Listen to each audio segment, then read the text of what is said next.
the next application we're going to do is we're going to cut out a design out of this acrylic right here for a cake topper.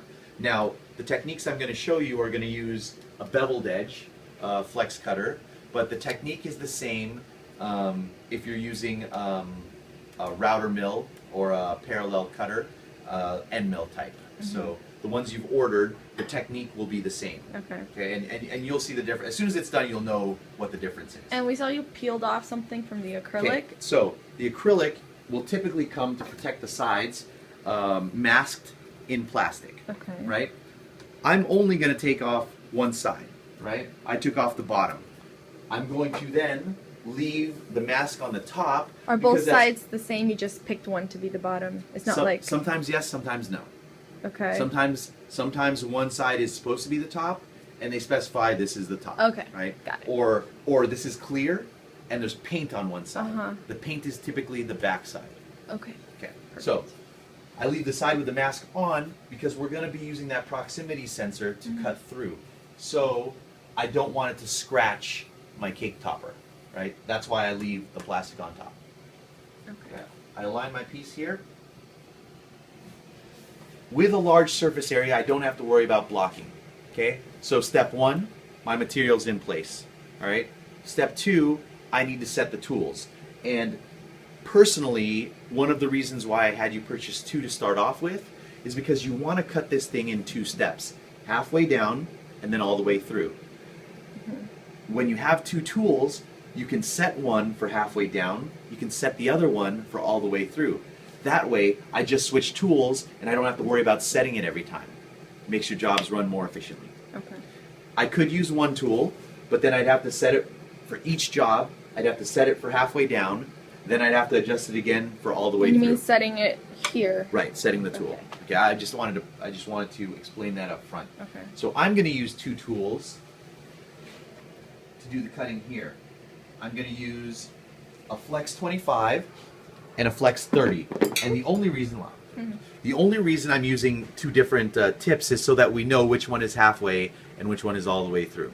Right? Okay. So the Flex 25 will be the halfway one. So it's sort of like 25 to 30 is low to high, so shallow to deep. Right? Just so you can remember in the future. But it really doesn't matter. I could set the 30 halfway and the 25 full. Okay. So our material set. Step two is to set our tool. I'm going to take whatever tool I had previously out.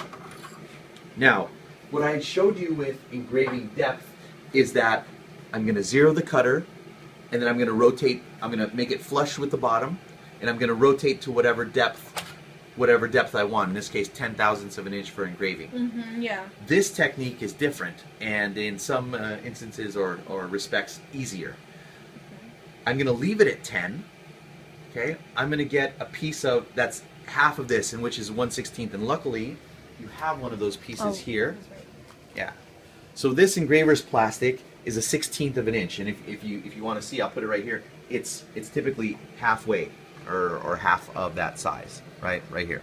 So here's what I'm going to do, and it'll make sense I think when I do it. I'm going to put this on top, right? I'm going to where's my number one tool that grows legs and walks. Back this off a couple inches, so just like you started with zeroing it. Okay, I leave it at 10 because I want to be able to put my engraving tips in there and just change tools. I thread this in. Okay, remember that I want at least a 2-inch space up here, and I make sure my nose cone is tight, leaving it at 10. I now jog the spindle over the material, and I come down slowly, and what you're going to see here, well, let me take the nose cone to better illustrate, is that I go down until the light trips. There it goes, the light's on. I stop the nose cone on the top material, but I'm going to lower the tool to the bottom material because that gap represents the height of this material, right? So now I hold on to the cutter, I loosen the set screw, and I can physically see the cutter, right? then I tighten this. Okay? I'm gonna come up and I can physically see it. that. I take this tool out. Okay? So now this is set for that height. For this height. Okay? That's why you have two separate ones. Right. Okay. Now, to set the cutout, I do the same thing, except now I'm using this material. Which is the full. Exactly. So I'm going to full come in distance. here. Okay. I'm going to jog down again, make sure that I'm a little more than halfway off, and I jog down until the light trips. There it is, it's tripped. I take my tool for cutting out fully here, again, back it off a couple inches, tighten. This time I went down first and put it on. I just want to show you both techniques, whatever you're familiar with. But I want to make sure, especially when I'm doing this technique, I want to make sure that this is at least 2 inches, because then the tool isn't piercing the material and causing problems. Okay? So I'm going to thread this in, hold the cutter, loosen the set screw, lower this down to the material, and very easy to see here, down here, that this gap, right, is the height of the material. I'm going to tighten. So this is why I said it doesn't matter if it's a end mill or a beveled edge. The technique is the same. Okay? I'm going to Z up. Now I've set one cutter for halfway, and I've set one cutter for all the way. Right? The reason we're doing it in 2 steps like this is because you don't want to cut too aggressively, especially when you're cutting out. You're removing so much material that, 1, the vacuum might not be able to keep up, and 2, the vacuum won't be able to cut up. 2, you're going to snap the bit because it's moving too fast. Okay. All right. So we're going to clear this. Now our material is set. Our tool, we're going to start halfway, so I'm going to put this tool in there. Okay. All right.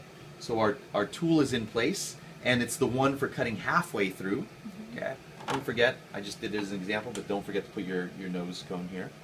Okay. So our material is set, our tool is set, our home, if I hit go to home, it's in the corner, but to be sure, I can always hit go to limits to find the limits of the machine, and then set home, and it will tell me on the pendant, home set to machine origin. So now I'm assured that my home is there in that corner. Let's go to home one more time just to be sure. Okay, I'm going to close this. And I don't need to set my surface, because the surface is automatically using the proximity sensor to find the height of the material. Close that, and I'm good to go. So my design's done, my machine is set up. Now I just need to check settings and execute, and go ahead and cut.